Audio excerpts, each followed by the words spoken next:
Aujourd'hui, je vous propose la version audio d'une vidéo publiée sur ma chaîne YouTube, une vidéo dont le titre interpelle les freelances et tous les indépendants. Tu voulais être libre? Eh bien, vends maintenant. Nous allons passer en revue 5 conseils. 5 conseils pour conquérir ses nouveaux clients quand on se lance dans l'aventure entrepreneuriale.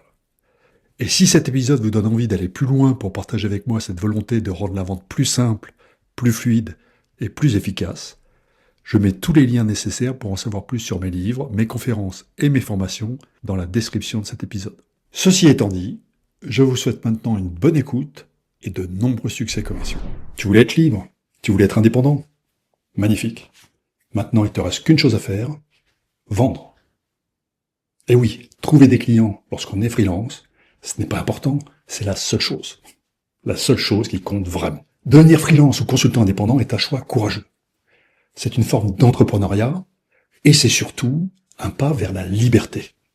Et puis, choisir d'être indépendant, c'est aussi, voire surtout pour beaucoup, choisir de ne plus avoir de patron. C'est choisir son lieu de travail, ses clients, son emploi du temps. Et évidemment, le juste prix pour son temps de travail. Vu comme ça fait rêver. Tellement rêver que le nombre de freelances en France ne cesse de progresser. Mais attention, le réveil est parfois brutal. Surtout pour ceux qui ont négligé un détail, juste un détail, la vente. Parce qu'à moins d'être un salarié déguisé, il va bien falloir aller chercher les clients qui rendront tout le reste possible. Et il n'y a pas d'échappatoire. Même avec une excellente expertise métier, vivre correctement en tant qu'indépendant impose de prospecter, de convaincre, de négocier et de fidéliser ses clients. Ce n'est pas une option, c'est une nécessité. Tu n'as pas le choix. Alors, si tu es freelance, auto-entrepreneur, consultant indépendant, ou sur le point de le devenir, voici 5 conseils pour que la liberté à laquelle tu aspires soit bien au rendez-vous. Et surtout, que tu ne rêves pas trop tôt de ton prochain CDI. Tu sais, celui que tu considérais comme une cage.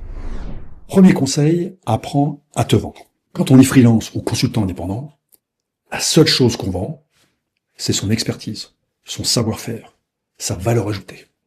Tout ce qui te rend crédible et visible aux yeux de ton futur client. Et le premier indice auquel se raccrochera ton prospect, pour se rassurer, pour se décider, sera la confiance que tu lui inspires. La première chose qu'achète le client, c'est toi. Tu es le produit que tu es censé vendre. À la fin d'un rendez-vous commercial, surtout lorsqu'il s'agit du tout premier entretien, le prospect aura le même type de dialogue interne vis-à-vis de toi que celui qu'il pourrait avoir en achetant une machine. Il se posera des questions relatives à ta fiabilité, au retour sur investissement de tes honoraires, et puis aussi parfois à ta bonne intégration par rapport au reste de son organisation.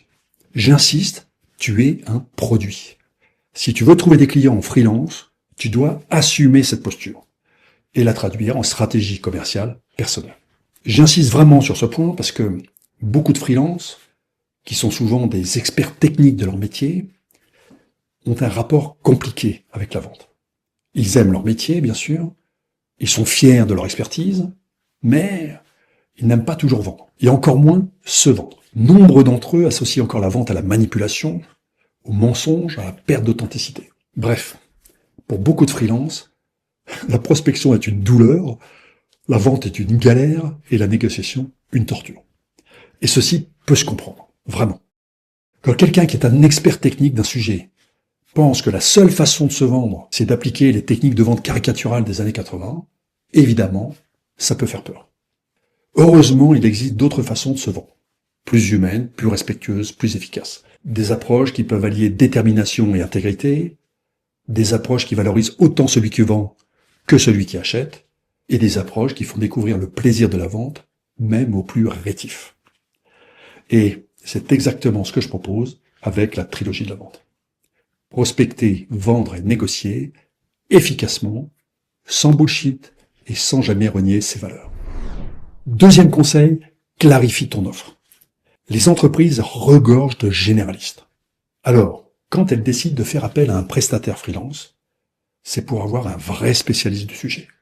Donc, quand tu t'adresses à un client, à un prospect, fais donc en sorte de montrer dès les premiers instants que tu maîtrises vraiment ton sujet. Et surtout que tu sais ce que tu vends, que tu connais ton positionnement, ta différence et la valeur ajoutée précise que tu peux apporter.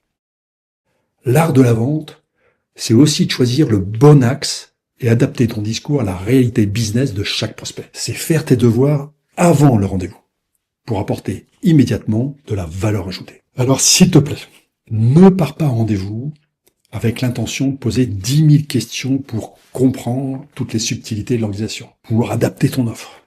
Ou pire encore, ne fais pas le malin avec des questions censées souligner à quel point ton prospect a la traîne, voire stupide de ne pas avoir pensé à toi plus tôt. De grands experts des techniques de vente le suggèrent tous les jours. Pas avec ces mots, bien sûr, mais le résultat est le même. Je t'assure que ton prospect ne va pas te demander une propale juste parce que tu as fait une bonne découverte. Ou alors si, il te la demandera rapidement pour se débarrasser de toi avant de te ghoster définitivement. Il n'a pas le temps de passer une visite médicale à chaque fois qu'il rencontre un prestataire potentiel. Souviens-toi de ça. En revanche, il sera bien plus rassuré s'il sent que tu as préparé l'entretien, que tu comprends ses enjeux business, que tu es capable d'exprimer clairement ce que tu pourrais lui apporter. J'insiste parce que la difficulté à trouver tes premiers clients pourrait t'inciter à ratisser large, à sauter sur tout ce qui bouge, et finir par adopter un discours convenu, calé sur les réponses que ton prospect a bien voulu donner à tes questions de découverte. Ne fais pas cette erreur. Je marque une pause de 10 secondes juste pour te dire que si cette vidéo t'intéresse et que tu veux en savoir plus sur mes conférences ou mes formations, rendez-vous sur nicolascaron.fr. Sans tomber dans l'arrogance, tu dois quand même te préparer à répondre rapidement, très rapidement, aux 3 questions que se posent 95% de tes prospects. Ces questions qu'ils se posent dès que tu as franchi le seuil de leur bureau. Sans les formuler à haute voix, bien sûr. Quelles sont ces questions? Comment cette personne peut-elle m'aider à vendre plus ou à faire mieux? Comment cette personne peut-elle m'aider à réduire mes coûts? Comment cette personne peut-elle m'aider à réduire mes risques? Je t'assure que si tu pars en rendez-vous avec des réponses claires à une ou plusieurs de ces 3 questions, tu auras beaucoup plus facilement accès à des missions, à des opportunités, que si tu présentes mollement ce que tu pourrais faire pour ton prospect, ou si tu commences tes entretiens bien sagement par une étape de découverte. Bien sûr, il faudra venir à cette découverte à un moment donné, mais seulement quand ton prospect aura compris pourquoi il a tout intérêt à te donner plus d'informations. 3e conseil, change de regard sur la prospection. La conquête de nouveaux clients est un sujet crucial pour toutes les entreprises, bien sûr. Mais c'est encore plus vrai pour les freelances et les indépendants. Pas de nouveaux clients, pas de survie économique. Point barre. Mais le problème, c'est que ce sujet qui devrait être le sujet prioritaire, celui qui donne accès à la liberté tant espérée, est aussi celui qui effraie le plus. La prospection commerciale est souvent jugée comme un exercice difficile, une activité où le sentiment d'être en position de demandeur met mal à l'aise. Et ma conviction est que cette distance, cette crainte vis-à-vis de la prospection, vient d'un excès de complexité, pas réel, perçu. Parce qu'il n'y a rien de complexe dans la prospection. C'est au contraire une activité qui doit rester simple pour être efficace.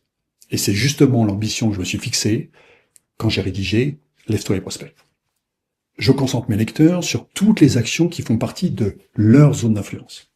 Et surtout, je les pousse à changer de regard sur la prospection. Je souhaite qu'ils comprennent, et je souhaite que tu le fasses également, que la prospection est une activité simple.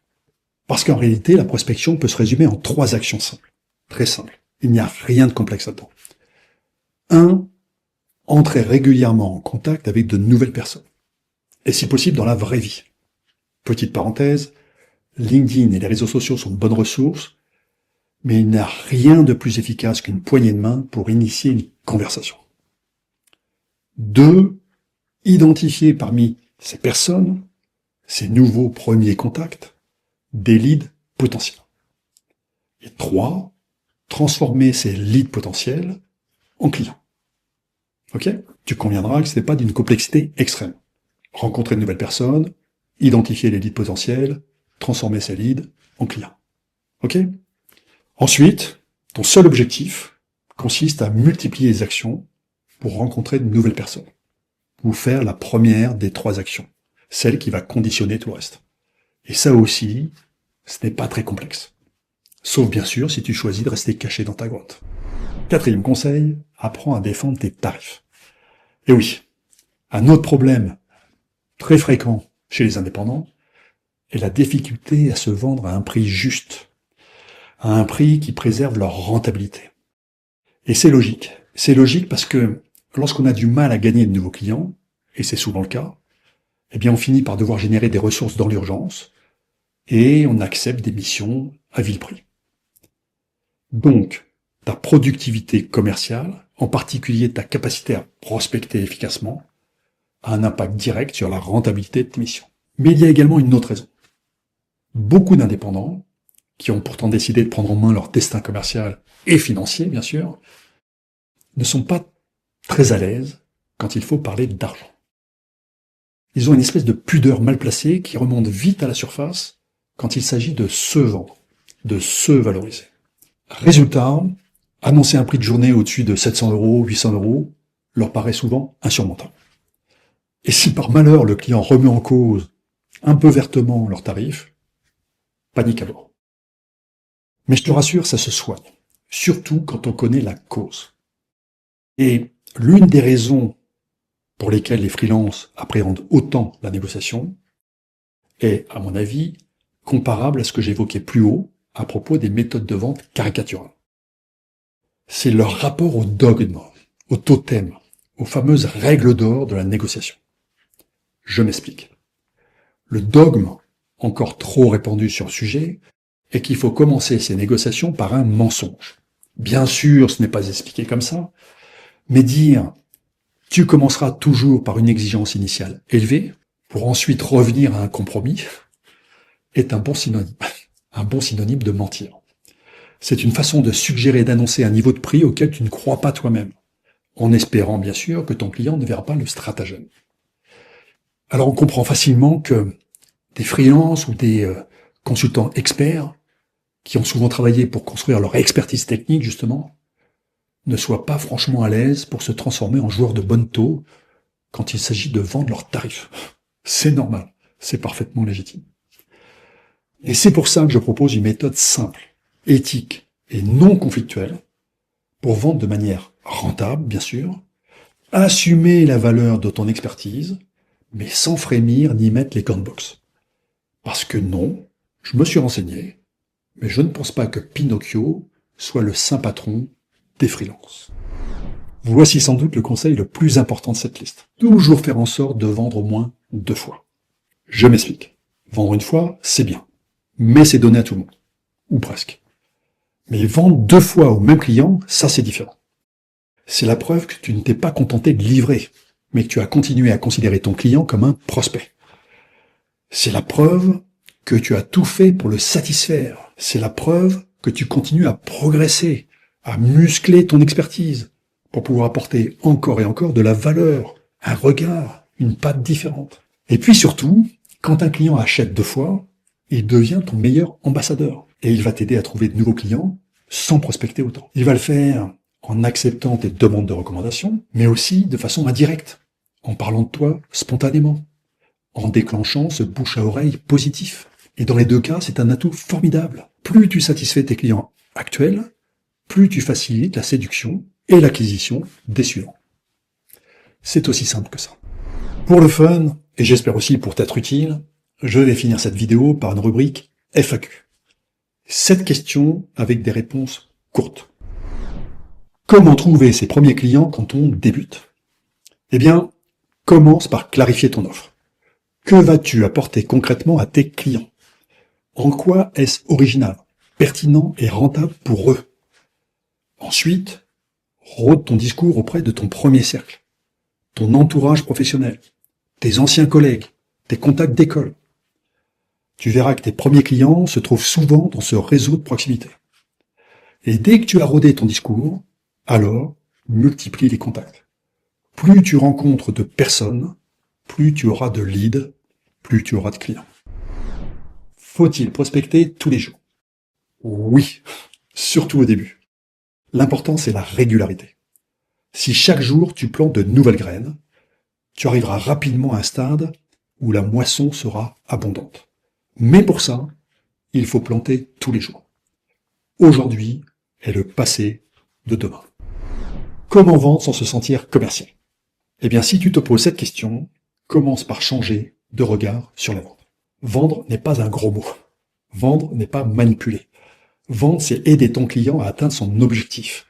Et tu vas l'aider grâce à ton savoir-faire. Tu vas l'aider en lui donnant accès aux années de travail que tu as investies en amont pour pouvoir aujourd'hui lui apporter la valeur ajoutée qu'il attend.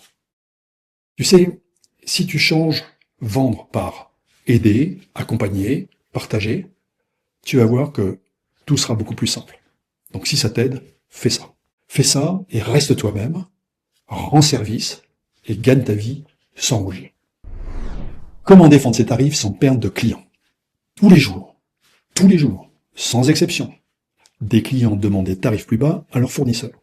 C'est normal, c'est la règle. Tout le monde cherche à en avoir le plus possible en investissant le moins possible. Donc, la première chose à faire, c'est de ne pas s'en vexer. Et oui, parce que quand on est freelance, on vend son temps. Et une attaque sur le prix est souvent perçue, à tort, comme une attaque personnelle. Donc, tu dois prendre du recul pour pouvoir ensuite avoir une discussion dépassionnée, centrée sur ta valeur ajoutée. Quand ton client comprend ton impact, je t'assure qu'il discute beaucoup moins le montant de la facture. Tout l'art est de bien lui expliquer le pourquoi du combien. Comment fidéliser ses clients? Eh bien, la réponse est très simple. Livre toujours un peu plus que prévu. Reste présent et montre que tu t'intéresses vraiment aux résultats. Ça paraît évident et c'est tellement rare. Et c'est tellement rare que les clients qui ont la chance de tomber sur les exceptions sont ravis de rendre service à leur tour à leurs prestataires. Encore une fois, tes clients satisfaits deviendront tes meilleurs ambassadeurs. Et ça vaut largement l'effort supplémentaire que tu feras pour les sursatisfaire. Qu'est-ce qu'une formation commerciale peut m'apporter? Eh bien, une bonne formation te fait gagner des années d'essais-erreurs. Tu y trouves des méthodes éprouvées, mais surtout une prise de recul que tu n'as pas toujours en solo. Elle t'aide à structurer ta démarche, à clarifier ton message et à te remettre en mouvement quand tu stagnes. Et surtout, une bonne formation te donne un cadre, pas des recettes magiques, pas des trucs et astuces. Alors bien sûr, si tu veux en suivre une avec moi, je t'attends sur mon site nicolascaron.fr. Dernière question, est-ce qu'on peut vraiment apprendre à vendre? La réponse est oui. Vendre, ça s'apprend comme n'importe quelle compétence. Et je suis convaincu que c'est beaucoup moins complexe que tout ce que tu as appris pour développer ton expertise métier. Et d'ailleurs, si je milite pour la vente simplifiée, ce n'est pas un hasard. C'est que je considère que ce qui est complexe, c'est d'utiliser des méthodes avec lesquelles nous ne sommes pas à l'aise. En revanche, quand les méthodes commerciales que tu apprends s'appuient d'abord sur du bon sens et qu'elles respectent autant le vendeur que le client, je t'assure que tout est beaucoup plus simple.